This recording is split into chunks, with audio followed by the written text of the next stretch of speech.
Hello everyone, welcome back to Financial channel, and we are going to embark on a very interesting and incredible journey towards Europe. So stay tuned and watch the video entirely. Everyone, welcome to Financial channel. So right now we are at Ahmedabad International Airport and we are waiting for our flight.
So hello everyone, this is day 2 and today we are going to Berlin Gate. Thank you.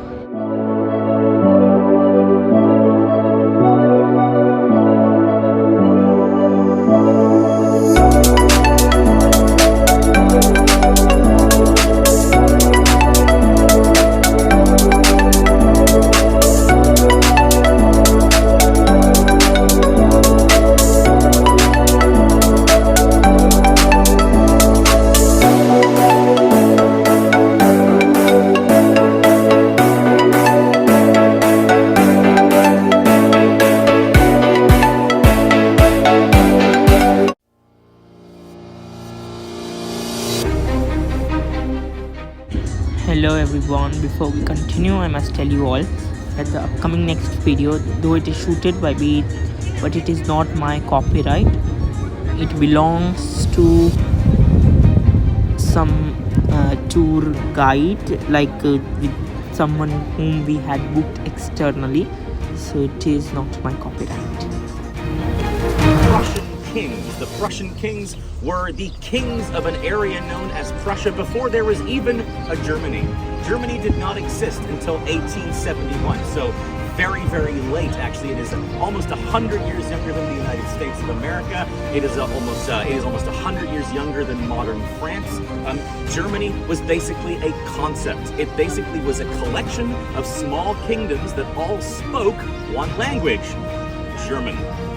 Exactly. So Germany itself didn't exist until 1871 during the unification of Germany.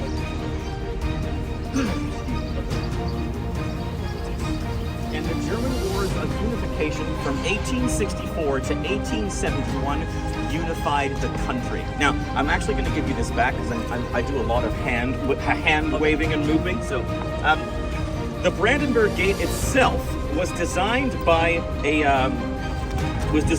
man called Karl Gottlob von Langhans, and he was a favorite of Frederick the Great. And Frederick the Great was basically the greatest monarch in Germany's history, even though it wasn't Germany. He was the king of Prussia in the middle of the 1700s, and he made Berlin essentially the modern cosmopolitan capital that it is today. Frederick the Great also undertook many different campaigns and wars, and he fought and he conquered several areas of what is now Poland, so Pomerania and an area called Silesia. Then, in the early 1800s, Prussia started to become a very, very important force in Central Europe, and that attracted the ire of a little Frenchman known as Napoleon Bonaparte. Exactly. Napoleon Bonaparte started his own wars in 1805, and by 1806 in the summer, he was walking underneath that Brandenburg Gate right there. He was the first invading army to walk underneath it successfully. And it had been constructed for the Prussians, not the French, obviously. Now, Mr. Napoleon Bonaparte, he walked underneath the Brandenburg Gate with his invading army, and then he looked up at the quadriga right over there, the lovely lady called Irene, the goddess of peace, now called Victoria, the goddess of victory. He looked up at Irene, he said in his biggest French accent, "You know what, I think I like this lady, I'm going to take her back to Paris," and that's exactly what he did. He took the quadriga as a spoils of war back to Paris, and in 1815, at the very end of the Napoleonic Wars, when Napoleon was defeated in the Battle of Waterloo by Prussians, Hanoverians, and the British, they actually, in Paris, when they invaded Paris, when the Prussians invaded Paris, they found the poor Irene on her horse in a basement in one of the palaces of the Louvre. So they brought her back triumphantly in 1820, and they gave her a bit of a glow up. They gave her a bit of a change. she used to only be standing right there looking straight towards the horizon, towards her goal, yeah? But you can now see that she's holding a big scepter. She's holding a big staff. In the staff is a very famous emblem. That is the Iron Cross. The Iron Cross was one of the emblems for medieval Teutonic knights, German knights from German clans who fought in the Crusades. And so this was then adopted by the Prussian army on their shield as their shield banner in the Middle Ages. And so it is now also the main symbol of the Bundeswehr, of the Federal Republic of Germany, of their armed forces. It was also famously used by the Nazis, by National Socialism, and so it is still somewhat of a controversial symbol today. From 1933 to 1945, they actually removed the Iron Cross, the Nazi government, and they actually replaced it with a swastika. Now, you are all very, very familiar with the swastika, yes? Obviously, a symbol, a Hindu symbol of peace, first of all. A Nazi art designer took a look at it. He actually went to India, saw this symbol, and then came back and said, this is what we should use for our insignia. And he then went, the normal swastika is flipped the other way around and central on its axis, yes? They flipped it and they turned it around, essentially. So it is a bastardization of the swastika. Many places in the world still have the original swastika as a symbol of peace and a symbol of religious freedom as well, and also as a symbol of unity. And that is essentially what I think the Nazis were trying to do, but unfortunately it is now associated with one of the worst regimes to ever exist on this planet. So the swastika was famously blown up by the Soviets. When the Soviets invaded Berlin in 1945, they basically destroyed most of the city. The city had been heavily bombed from 1941 to 1945 by the British, by the Americans, and by the Soviets in 1945. Approximately everything you see here was completely destroyed. All of these buildings are new from the mid-1990s, apart from the Brandenburg Gate. So, at the end of World War II, Nazi Germany was completely destroyed. They had grown out of the uncertainty of the Weimar Republic, which happened at the end of World War I. The German Empire fell apart at the end of World War I because good old Kaiser Wilhelm had decided to use all their gold to pay for World War I, and so the country was bankrupt. In 1918 to 19, there were revolutions between the communists and proto-fascists called the Freikorps, government forces who were contracted to fight against the communists. This is the first revolution in this part of Germany.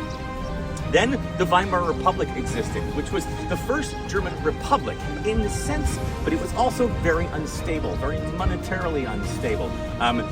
It was one of the worst events of hyperinflation in the entire world. $1 US in 1923 was equal to 4,500,000,000 Reichsmarks. So, lots of inflation. German economists stopped counting at 75,000% inflation. So, this led to the rise of Hitler, and then Hitler coming to power, and then him driving Germany into World War II, and starting the second great global conflict, obviously. Now, Indians fought on the side of the British Empire, obviously, from 1941 to 1945 with the Gurkhas as well. My grandfather himself actually was friends to Gurkhas in North Africa as well. He made several friends in the Indian regiments as well. He fought alongside some very, very famous people, and then fought in Italy as well. Now, in 1945, Berlin was completely decimated. From 3 years of standard bombing, 4 out of 5 buildings in the center of Berlin were completely destroyed. 80% of buildings were completely destroyed. 600,000 people were homeless, and over 1 million people had died in the middle of Berlin. The invading Soviet forces was the largest invading force in military history at the time. 3.5 million people. That is the population of Berlin today.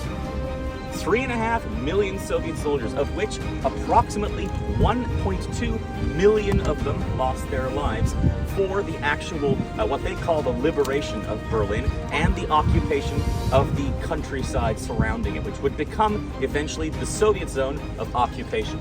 At the end of World War II, there was a very famous conference about 25 kilometers to the southwest of here, in Potsdam, at the Potsdam Conference, where you had Churchill, initially Churchill, then Clement Attlee, then you had Harry Truman, and then you had good old Uncle Joseph Stalin, deciding the future of Germany and Berlin. And they carved up Germany and Berlin into four pieces.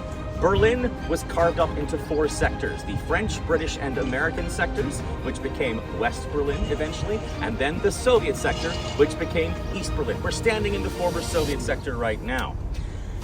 Then the same happened with West and East Germany. So Eastern Germany became the Soviet sector, which then became the German Democratic Republic, or Communist East Germany.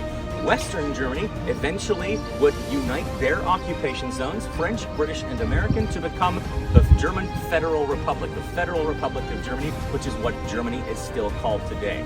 The area from the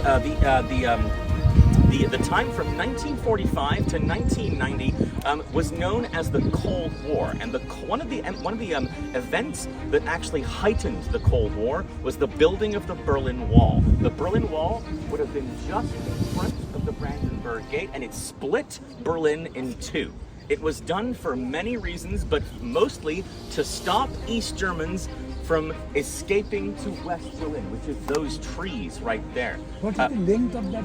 The length of the wall was 156 kilometers all the way around West Berlin.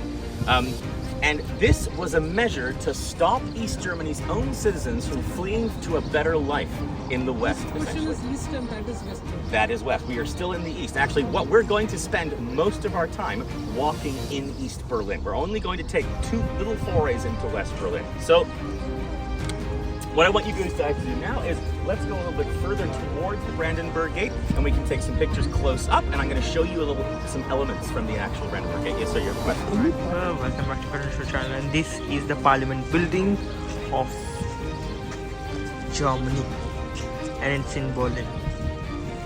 Here we are. As you can see, the EU's flag and the German flag flying high, and this is the area. So hello everyone, welcome back to Financial Channel, and here we are at Alexanderplatz, and today we are going to see a world clock. So it shows like time for 148 cities around the globe, and here we can see this. Here, this is how it works. There is some mechanism, there is some science behind this, which I do not know. And you can see here, like it is in the name of the city and the time there. It is showing us.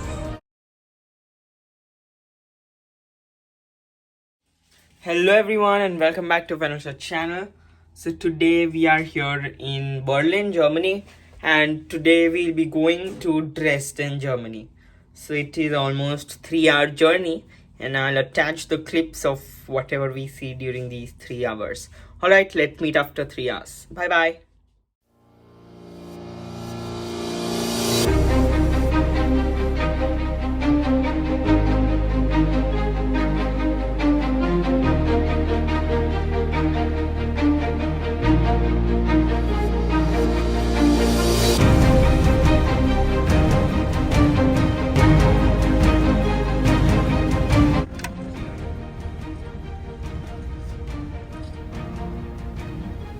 And there's one of our ships coming down the river. Actually, that's a modern one, not a historic one. Hello everyone, welcome back to Financial Channel, and this is the Royal Palace, which you can see in the video. This is the Royal Palace where Augustus, King Augustus the Great, used to live, as you can see here.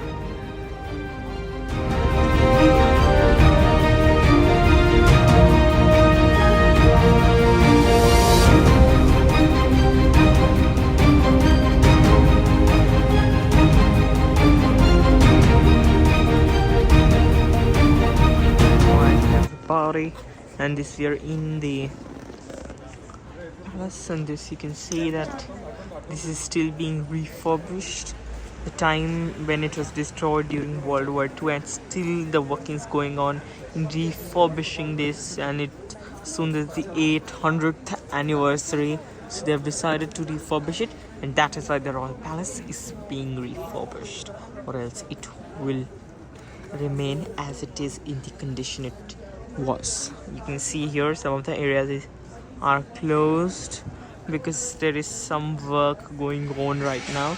You see these all white areas which you see now, they are to be colored like the one you see here, but that work has been going on since years and still they're doing it, and they have just completed this much which you can see. This is once again part of Germany. Here at the old palace where Augustus the Great used to live. Can you see the gigantic doors here, and the architectural and historical part of this building have been retrieved after the World War II. As you all can see this. Hello people, this, as you can see here, this is one of the world's largest mural in the world, which you can see here. This is Augustus, whom we have been talking about a whole time, right? So here you can see the name of the kings along, like below them, but they may be the nicknames as well given to the rulers. So here is Augustus the Second, Augustus the Strong, right? It is one of the world's largest mural, and it is one only now which is left. And during the World War, it was not at all ruined. Only 600 mural parts of this mural were destroyed, and they were remade, and it was not at all too much of the loss to the archaeological site. Military personnel. And in a moment we're going to cross the newest bridge that they built us here a few years ago, and because of that bridge we were taken away the world title from UNESCO, World Natural title from UNESCO. When we applied for this title, it was visualized in the picture, this bridge, and clearly was written about as well, and so they gave us the title. But then a few years later they realized, oh, they're going to build a bridge there. Oh, and then the discussion started.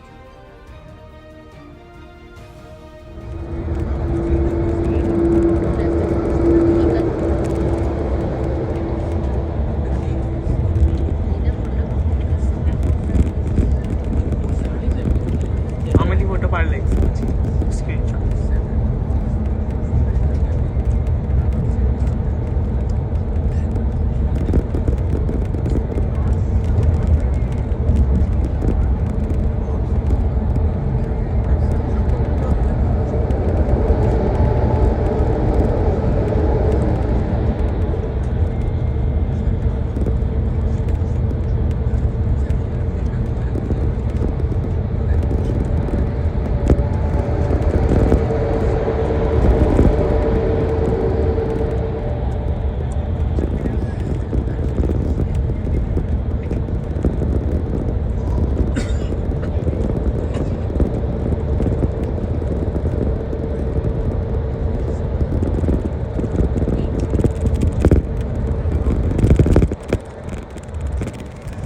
Hello people, and this is Financial Channel, and today right now we came to this mall to have a dinner, and now we are heading back towards the hotel.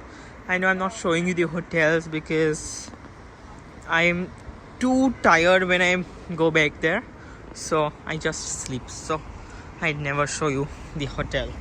As you can see, this is the area around the mall which I'm going to show you here. Very good, and everything is very fine, as you all can see here. And this is Fortune Arena where there are football matches arranged, and this is, by the way, Prague, that is Czech Republic. here. It is almost 6 hours from Berlin, and which we came from from Berlin to Dresden we came, then from Dresden we came to Czech Republic. That's what you all can see here. I'm going to show you. This is the scenic view which you can see in here, and that's our bus, and we are heading there. So let's meet after I reach the hotel premises. Alright people, so we have reached our bus, and this is our bus. So I'll show it to you how it is from inside as well.